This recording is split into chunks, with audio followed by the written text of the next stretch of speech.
US and Chinese officials had a testy exchange at the first high-level meeting between the Biden administration and China. Tensions are rising between the world's two superpowers as both sides dig in on a litany of issues. US Secretary of State Antony Blinken opened the two-day meeting in Anchorage, Alaska, with a list of grievances. We'll also discuss our deep concerns with actions by China, including in Xinjiang, Hong Kong, Taiwan, cyber attacks on the United States, economic coercion toward our allies.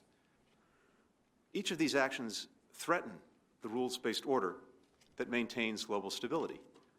That's why they're not merely internal matters and why we feel an obligation to raise these issues here today. After that, the gloves were firmly off.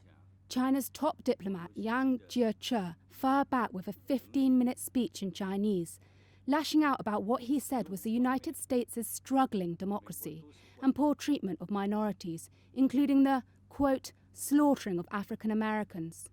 Usually opening statements last just a few minutes, but these went on for more than an hour in front of the world's media. Yang said the US was in no position to judge. Xinjiang, Tibet, and Taiwan are all inseparable pieces of Chinese territory. We are firmly opposed to the U.S. interfering in China's internal affairs.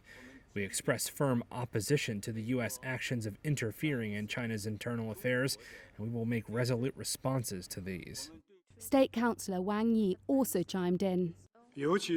Especially before you haven't even exchanged opinions with China, you have to just label China and coerce us. Is that the right attitude? Of course, China will not accept it. Afterwards, both sides accused the other of violating protocols, with the Chinese diplomats saying the US had been inhospitable. China had been looking to reset relations with the US after they hit rock bottom under the Trump administration.